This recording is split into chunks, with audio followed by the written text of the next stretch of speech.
Halo Sinekrip, Halo Sinekrip, balik lagi bareng gua Arya dan Andi. Oh, kirain Ranggi. Ranggi. Rangga seperti biasa lagi ada tugas penting. Ya, Jadi tolong didoakan aja biar tugas pentingnya cepat selesai ya. ya, aku saudara kembarnya. Kasihan ya, tiap ada bagian horor yang ada judul iblis, pasti kamu yang ikut. Dan sekarang adalah film kedua yang pakai judul iblis di bulan Apakah November. itu? Perjamuan iblis. Mirip-mirip lah tema mah ya. Ya. Apalagi sih yang mau dikulik gitu ya, dari yang namanya persektean, Ya. persugihan, apalagi Periblisan. periblisan gitu ya. Judulnya aja udah jelas, Perjamuan Iblis. Bahkan posternya aja udah jelas. Oh Di iya. depannya ada kepala kambing. Ada dan Chicago Bulls. manusia. Chicago Bulls ya. Bener-bener sangat ya bisalah. Film ini yang menarik mungkin sebenarnya dari cast-nya sih. Oh iya jelas. Ada Putri Ayudhya di Iya, sini yang ya. kesukaanku. Putri Ayudhya itu termasuk salah satu aktor yang konsisten menurut aku Iya. dari dulu. Betul. Bener nggak sih? Mau di film manapun gitu dia selalu memberikan performa maksimal lah. Betul sekali. Dan itu ya terbukti gitu. Di film ini juga dia melakukan hal yang sama. Meskipun film ini datang dari PH yang kemarin bikin Kutukan 9 Setan. Yang auzubillahiminasyaitonirrajim itu film ya. Ceritanya sendiri ini tentang keluarga kecil ya. Ayah, ibu, anak. Ibunya Putri Ayudhya ya. Ya, sebagai Ayahnya. Kala ya. Kala ya namanya, Kala. gokil. Ini sutradaranya kayaknya suka banget Joko Anwar. Oh pantes, Ya, ada adegan itu. iya, adegannya juga. Betul. Kita mulai dari nama aja dulu ya. Kala, oke. Betul. Udah gitu ada suaminya yang diperanin sama Fendi Christian ya. Iya, Sama anaknya Bima yang diperanin sama siapa? Jordan Omar. Ada Pak Arya ya? Ya, dan ada pamannya. Pak Arya. Namanya Pak Arya, diperanin sama Epy Kusnandar. Si suami ini harus pulang ya karena ibunya meninggal. Iya, pulang kampung. Pulang kampung, kita nggak pernah tahu sih sejauh apa dan di mana gitu. Yang penting harus pulang kampung aja. Iya. Dan seperti biasa terkuak lah. Ternyata ada hal-hal gaib. Kita mulai dari yang sukanya dulu kali ya. Putra Ayudhya lah jelas. Itu mah gak usah ditanya ya. Iya. Selalu totalitas. Benar. Cocok banget, selalu cocok jadi ibu ya dia tuh ya. Iya benar. Padahal belum jadi ibu, Heeh, tapi selalu cocok jadi ibu. Iya, dan dapat banget sih aku ngerasain gitu ya, kayak misalnya ngasih makan anak susah, itu kan di sini ada tuh dia. Iya, benar. Makan dong, itu gemes banget. Aku juga sebenarnya seneng ngeliat ada anak kecil baru. Iya, benar. Selain si Muzaki, Muzaki udah gede. udah gede sekarang. dah. Iya, dan siapa tuh yang di Pengabdi Setan yang jadi Ian? Adiat. Iya, Adiat. senang sih ngeliat ada aktor kecil baru, walaupun agak on off, kadang Iya. oke, kadang Iya, enggak benar, gitu benar. ya. Sebenarnya aku juga suka sih ada ide mainan balon Iya. sama ini. Coba kok nggak bunyi? Iya, betul. Itu. Aku suka sih kayak oh ada yang baru nih Iya, gitu. benar. Walaupun sebenarnya dipakainya sedikit tapi sayangnya. Dan mainan itu kan di sini jadi penanda waktu juga kan. Iya. Mainan itu sama tau nggak yang pesawat yang di Oh iya yang kayak Lego tapi kayak Lego tapi bukan. zaman dulu Iya, itu zaman dulu loh. aku main soalnya kayak Oh, gitu. iya, Jadi iya, kayak iya. penanda waktunya di sini lumayan banyak gitu. Dari mainan terus dari berita. Oh, aku suka ada gadis kretek di sini. Tebak siapa? Iya ya. Ya adalah ibunya salah satu Iya, murid. ibunya Cika. Sebenarnya agak kaget, Iya, tapi iya. pas aku suka pas dia ngomong gini, anak saya memang aneh, tapi dia tidak bukan pernah bohong." bohongan. Itu the best tuh. Di situ aku suka, wow, gitu. Meskipun ngerokoknya kayak ini ya, kayak dikejar jam istirahat. Buru-buru banget ya. Buru-buru banget setiap ada shot ke frame dia. Iya. Ya kayak santai. Santai. Gitu. Kan bukan lagi istirahat kan gitu kan, kalian kalau ngerokok di sekolah lagi istirahat, aduh cepet aja gitu. Oh gitu. Ya, enggak. Sekolah mana yang ngerokok emang? Sekolah tahun 90-an. Oh gitu ya. Sama ini sih sebenarnya yang paling penting ya, karena ini yang tadi aku bilang, ini datang dari PH yang bikin aku geleng-geleng kepala gitu sama film horor terakhirnya. Film ini alhamdulillah dia masih punya logika bertutur. Dibawa ke satu rumah, diganggu, terus nggak betah, ayo balik gitu. Maksudnya ada usaha untuk kayak gitu. Ya sebenarnya ini nggak harus diapresiasi ya, karena ini mah bare minimum anjir dalam film, maksud aku. Emang harusnya begitu. Emang harusnya begitu gitu. Cuma masalahnya datang dari PH yang terakhir bikin film horor, baru datang diganggu, udah tahu di rumah ada setan, besoknya ke Bromo aja yuk kita liburan gitu. Itu sih Kayak parah. terus nanti balik lagi ke rumah itu, bukannya pulang anjir. Tapi sebenarnya kalau ngomongin itu buat aku masih agak kurang sih sebenarnya. Nah, iya, balik lagi. Soalnya kayak tadi yang kamu bilang kayak aku tetap harus pulang malam ini, mau malam ya gitu kan. Tapi itu balik lagi, kalau aku nggak mau balik ke rumah itu, aku bakal ya udah aku tunggu di bengkel, bodo amat, gue pegel. Di musola lah ya tidur. Iya di mana kayak bodo amat, aku nggak mau karena kan digangguinnya bukan cuma halusinasi. Oke, kalau cuma lihat sekelebat atau yang musik Nyata, tuh, ya kan yang musik kan cuman mungkin gitu kayak gitu nggak ngelihat. Tapi ini kan jeng-jeng Ekstrim, gitu. Aku nggak mau asli kalau aku sebagai manusia normal ya, karakternya itu loh. Jadi di sini bikinnya itu tadi logik gak logik, kadang iya kadang enggak. Bahkan yang kata ada dia udah diganggu parah, anaknya tetap tidur sendiri. Itu kalau anak aku ikat sama tangan aku, jadi kalau nggak bisa nggak bisa gue gitu. Aku juga terganggu sama suara sebenarnya. Karakter Kala tuh alhamdulillah selalu jelas, tapi aku nggak tahu kenapa kalau Radit ngomong tuh kadang kedengeran, kadang enggak, artikulasinya tuh kadang jelas, kadang enggak, kayak gitu. Kumur. Iya, jadi kayak gimana? Apa kuping aku nggak benar gitu? Jadi kayak sama. Oke, tapi mudah-mudahan sih nggak ngaruh ya ke ceritanya, soalnya kayak jalan-jalan aja tuh. Aku ngerti-ngerti aja. Iya kayak gitu. Sama ini sih, suara hantunya tuh kayak robot, tapi nggak kedengeran gitu. Benar. Banyak banget di sini yang pakai suara demonik ceritanya. Iya, tapi nggak kedengeran, masalahnya itu. Kalau mau suara demonik, mau suara apa kayak nggak apa-apa, asal kedengeran. Iya, benar. Intinya itu aja. Selain suara sih, gambar sih. Waduh, ya ngerti sih horor tuh ya harus gelap, harus remang-remang gitu ya. Tapi nggak usah terus-terusan lah guys ya. Ini tuh penyakit film Indonesia tau. Horor kita tuh kayak terpaku banget, suasana tuh harus mencekam. Mau adegan horor mau enggak harus mencekam. Masa ini ada adegan Putri Lydia lagi masak gelap anjir. Iya, angus loh, hati-hati. Gila ini. Lama loh dia tuh lagi masak di dapur gelap. Gua aja kalau masak air ya harus nyalain tau. Padahal masak air doang takut yang gua masak airnya kemana gitu kan. Asli ini mah gila gelap. Masaknya yang heboh lagi daging kan. Maksudnya bukan masak pasir.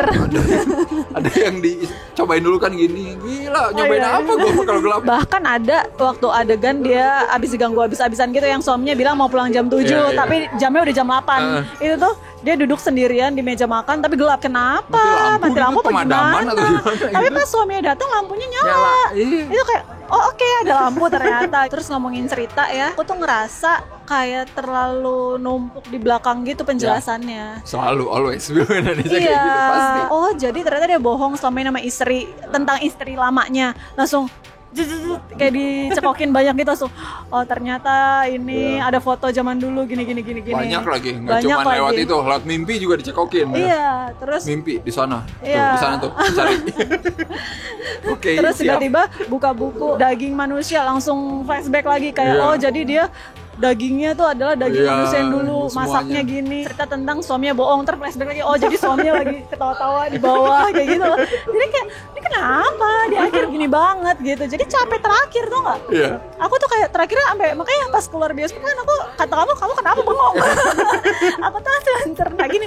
Ini kenapa sih kaget? Karena film kita tuh masih menganggap penonton Indonesia tuh nggak paham kalau dikasih plot berlayer. Jadi kayak harus dijelasin semua.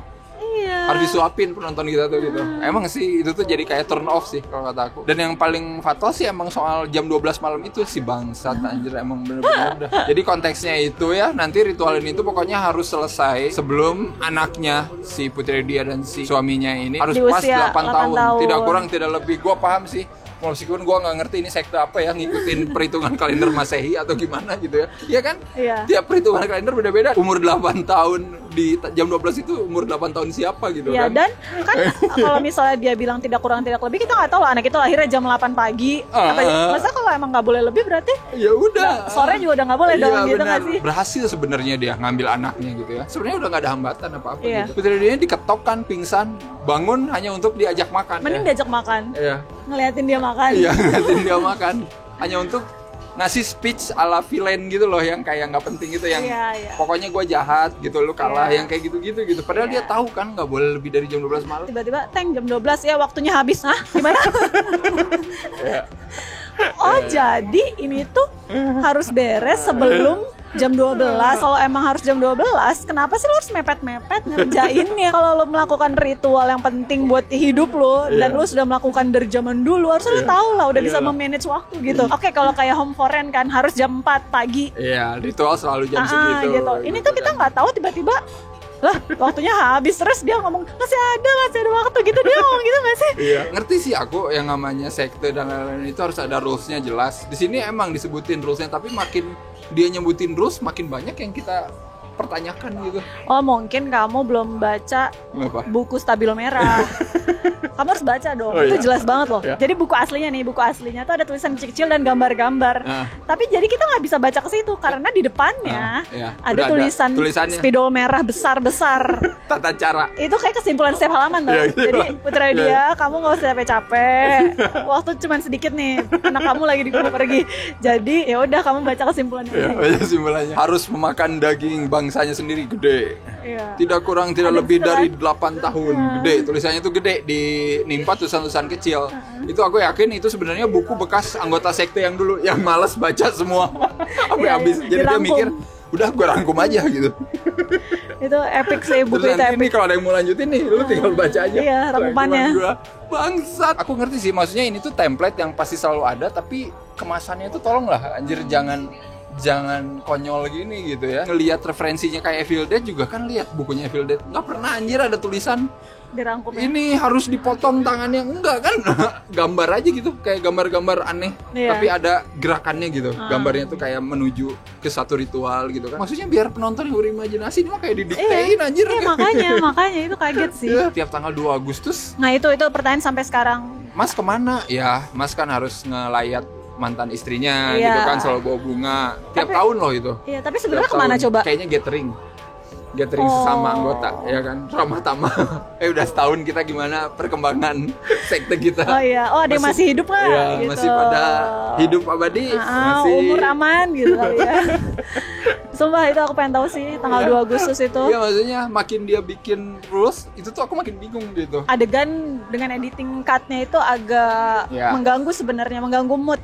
Jadi ada beberapa kali gitu aku ini terlepas dari actingnya ya. Ini cut-cutnya itu kayak santai, tiba-tiba lempar piring gitu. Benar. Itu kaget sih aku. Scene sebelumnya lagi ngasih makan, lagi terus kalem kan? Lagi kalem, anaknya nunjuk itu ada setan gitu. Adegan selanjutnya langsung dia marah lempar piring gitu. Jadi kayak ini ada emosi yang kayak dipotong gitu loh. Iya, kayak sebenarnya ada sesuatu tuh di tengah, tapi kayak nggak ada. Aneh. Tiba-tiba lempar piring. Aneh aja. Atau ini kayak misalnya udah bebas dari Pak Arya, dia ngomong gini, Radit, mana kamu? Sentuh anak saya bunuh kamu. Turun ketemu Radit kayak biasa aja, ya kan? Ya udah langsung aja bunuh orang lagi dilakukan gitu kan? Anaknya lagi gini nih. Tapi dia kayak kalem aja malah aja. Gitu. Batak kayak bawa apa gitu ya, bawa kampak ya langsung aja gitu, sambit gitu dari jauh lempar dia lagi gini-gini. Si Raditnya gitu ya. Iya, makanya itu kayak jadi kayak emosinya jadi bingung gitu. Putri dia mah oke lah, di luar konsisten dan inkonsisten moodnya gitu, actingnya masih ada yang bisa kita nikmatin gitu. Tapi suaminya ini ya kayak pengen diliatin nanti gitu pas sudah reveal. Nanti tuh suaminya tuh intinya jahat aja ya, yang melakukan ritual itu gitu. Harus ada diliatin gitu flashback suaminya tuh kayak ketawa jahat ala-ala ini. Villain zaman dulu. Iya itu ya benar. Udah kalem langsung ketawa anjir. Please lah anjir. Terus lagi nangis gini, tapi nanti angle kameranya di bawah ngeliatin mukanya lagi senyum.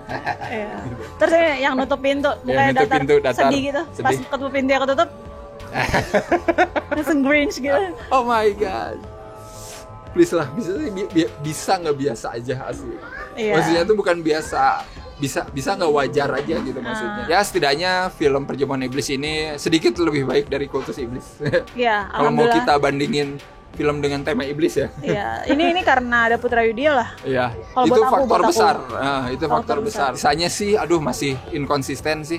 Horornya, terornya gitu ya. Terutama terornya gitu ya, ngeliatin jump scare setan depan muka tiba-tiba itu kayak boring banget gitu ya. Iya. Di sini kayak ada kan beberapa kali gitu. Apa lemari ke atas perut. Kayak nungguin penonton biar kaget gitu.